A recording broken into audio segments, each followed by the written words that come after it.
Bloomberg Businessweek's bombshell story last month has us all wondering, is anyone safe? Welcome back to Whirlwind Radio. On today's episode, we're going to talk about Bloomberg Businessweek's bombshell of a story that came out. This was on October 4th of last month, and it's entitled The Big Hack: How China Used a Tiny Chip to Infiltrate U.S. Companies. Now, the story is about microchips about the size of a grain of rice that were secretly planted on numerous server motherboards of the California-based IT company Supermicro. Now they're based out of San Jose. The chips were secretly added to Supermicro's motherboards at their factories, which are operated by manufacturing subcontractors from China. Now, the people who added these chips, according to the report which we'll get into, were actually Chinese operatives who had links to the military. Now, Bloomberg said the chips were strategically placed to remotely alter the motherboards without anyone else's knowledge. Now, this is pretty bad, but it gets much worse. Much, much worse. And if this is truly the case, it definitely constitutes cyber warfare. But I'll give you just a little bit from the beginning of the report, just to catch you up to speed if you haven't heard about this already. It's been trending in the news quite a bit, so you might be familiar about it. Starting here from Bloomberg. In 2015, Amazon Incorporated began quietly evaluating a startup called Elemental Technologies, a potential acquisition to help with a major expansion of its streaming video service, known today as Amazon Prime Video. Continuing, based in Portland, Oregon, Elemental made software for compressing massive video files and formatting them for different devices. Its technology had helped them stream the Olympic Games online, communicate with the International Space Station, funnel drone footage to the Central Intelligence Agency. Elemental, their national security contracts weren't the main reason for the proposed acquisition, but they fit nicely with Amazon's government businesses, such as the highly secure cloud that Amazon Web Services was building for the CIA. To help with due diligence, AWS, which was overseeing the prospective acquisition, hired a third-party company to scrutinize Elemental's security, according to one person familiar with the process. The first pass uncovered troubling issues, prompting AWS to take a closer look at Elemental's main product, the expensive servers that customers installed in their networks to handle the video compression. These servers were assembled for Elemental by Supermicro Computer Inc., a San Jose-based company commonly known as Supermicro. That's also one of the world's biggest suppliers of server motherboards. The fiberglass-mounted cluster of chips and capacitors that act as the neurons of data centers, large and small.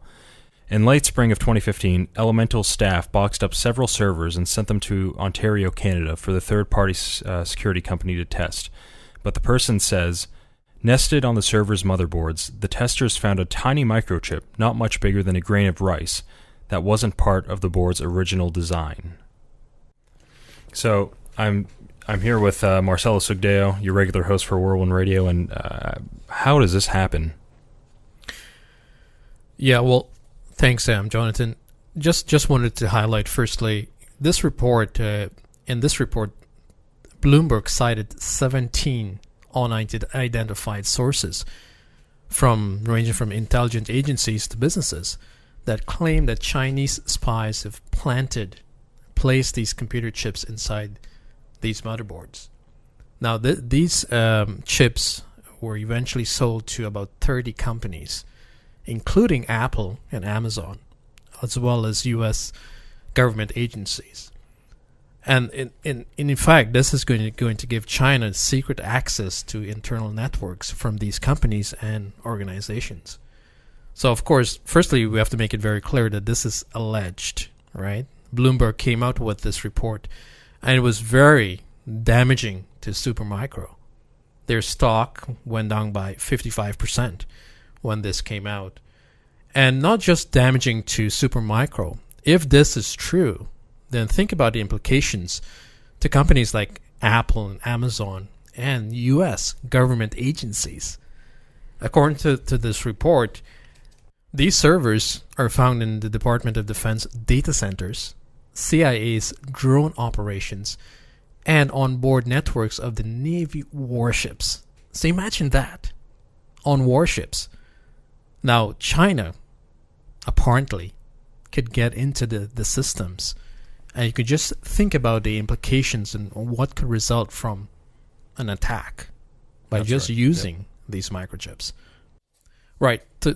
So to get to your question, there are two ways for someone to get into a hardware system, and it's not very easy. It's quite difficult actually. The first way is to manipulate the device as it's in transit from the manufacturer to a customer. And this was brought out in leaked documents by former national security contractor Edward Snowden.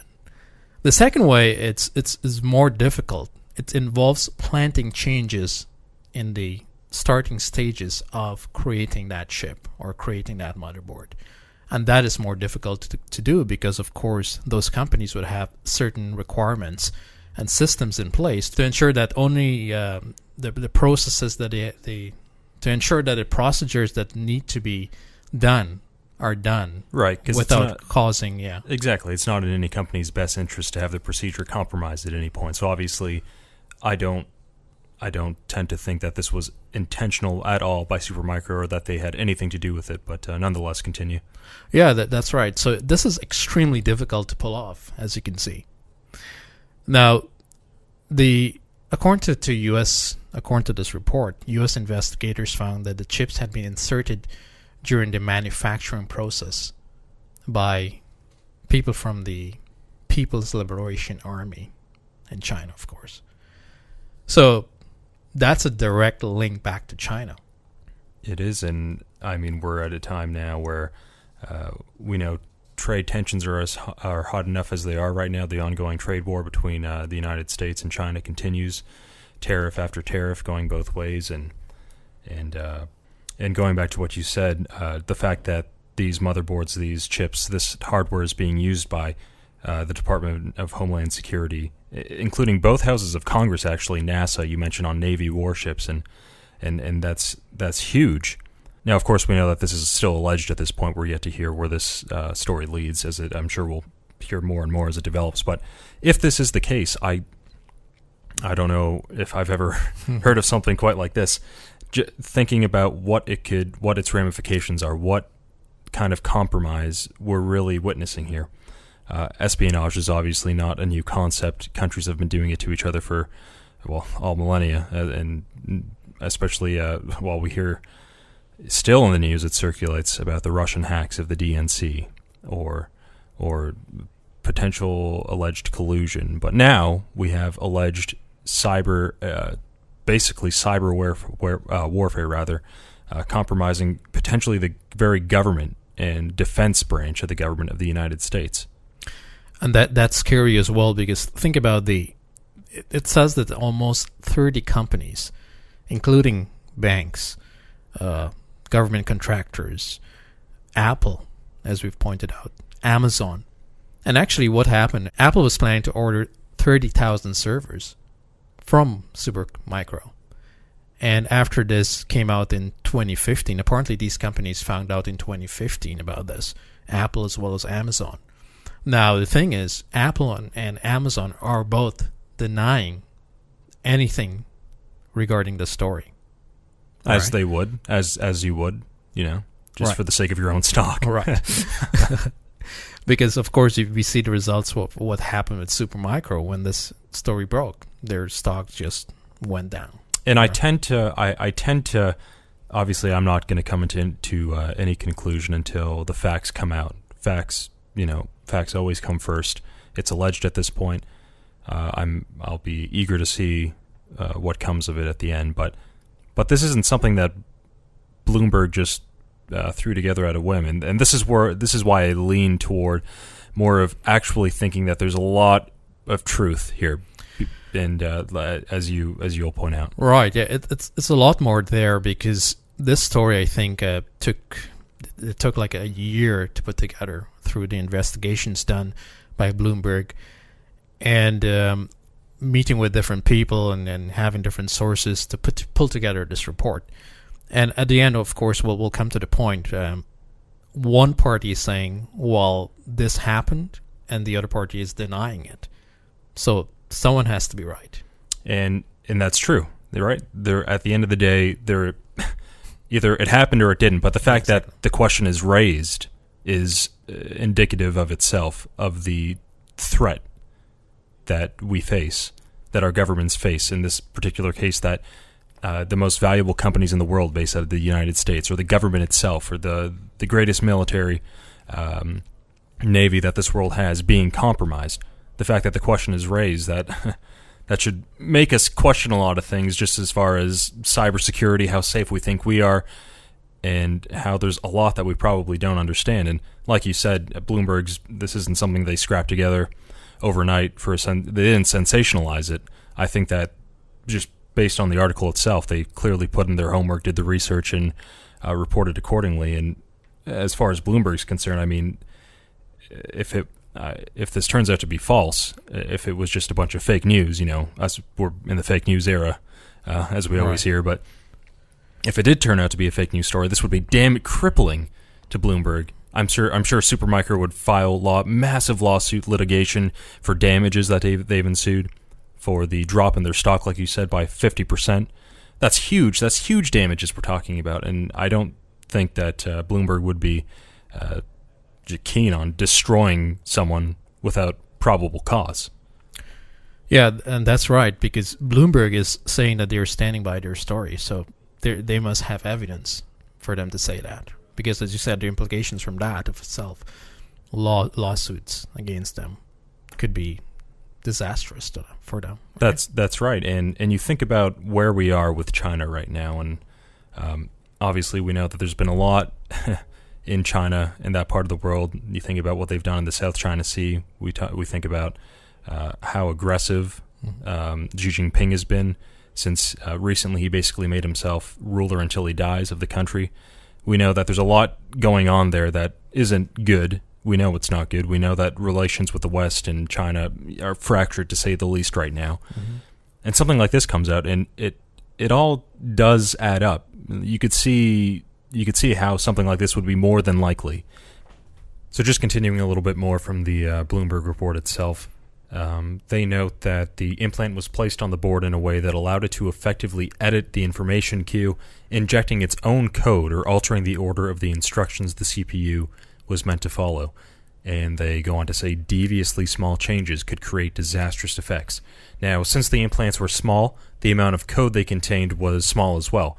But they were capable of doing two very important things. And these two things were, one, telling the device to communicate with one of several anonymous computers elsewhere on the internet that were loaded with more complex code, and preparing the device's operating system. And second, preparing the device's operating system to accept this new code.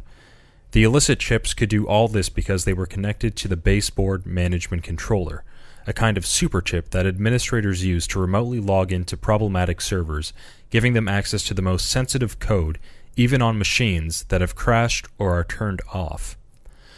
Now, despite what Supermicro has said about this, which we'll get to from their statement, the company's denials are countered by 6 current and former senior national security officials who, in conversations that began during the Obama administration and continued under the Trump administration, detailed the discovery of the chips and the government's investigation.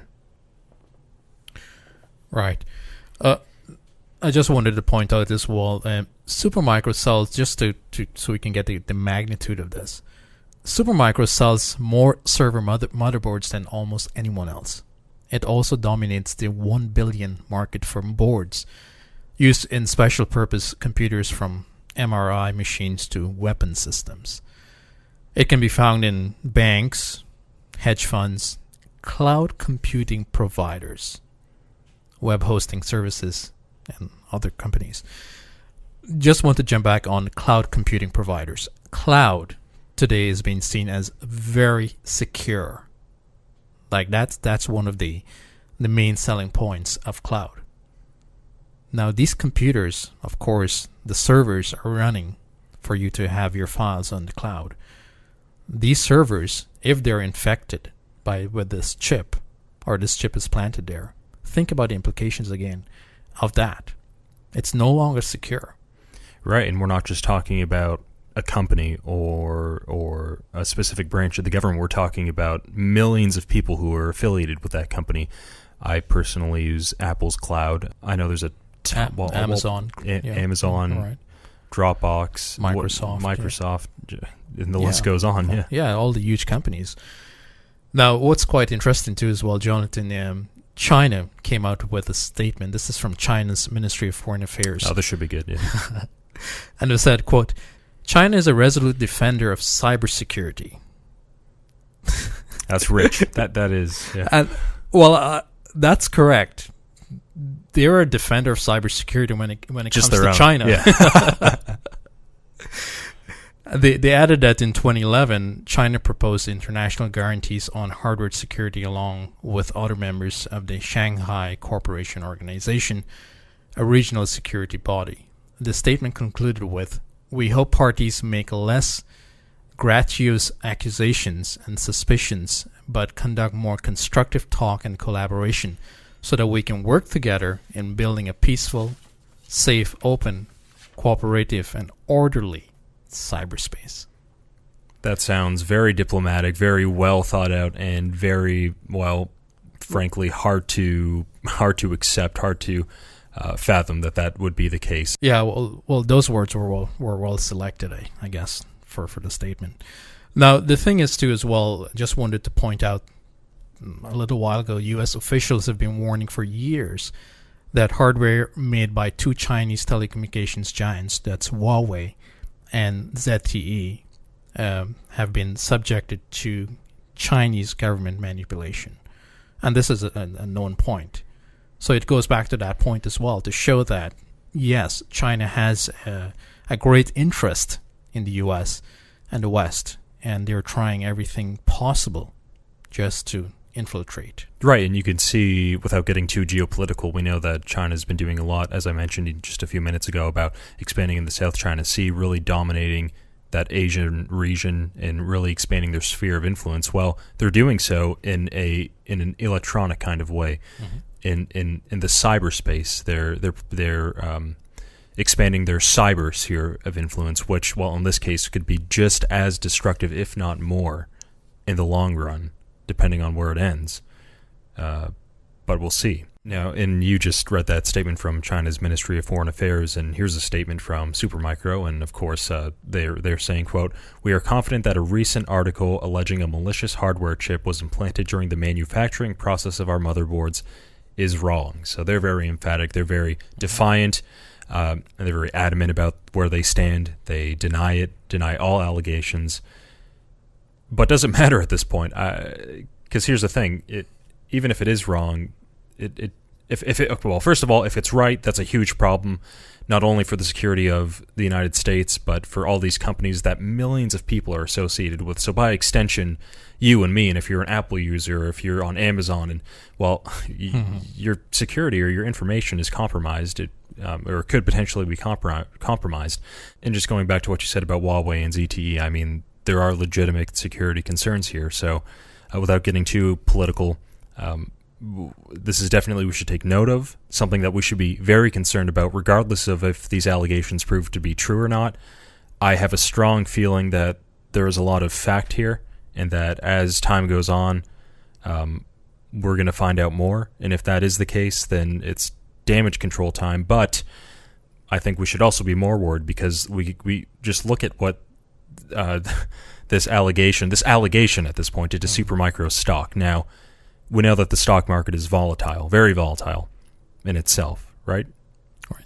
Now, if it turns out, if investigations can prove that Apple has been compromised, or Amazon has been compromised, or all these other, or NASA has been compromised, or all these other companies, massive companies, what do you think what that will do to stakeholders' confidence and trust, to the shareholders? Well, I think the ramifications are huge, because now we're not only looking at, the data being compromised itself from Apple, Amazon, or the government. Think about what it'll do to the financial sector. I mean, if I'm investing in Apple and I just found out that half their company's compromised, I'm probably not going to want to be affiliated with that company for too much longer. I mean, common sense tells you to get out when obviously things aren't looking good, right? Yeah, and that makes sense too. For example, Amazon and Apple, they came out and said, well, yeah, we were not aware of this. This didn't happen. We had no issues with our servers for Supermicro. So they're saying that because, of course, they want their stocks to be damaged or to drop in price. In the end, who's going to lose?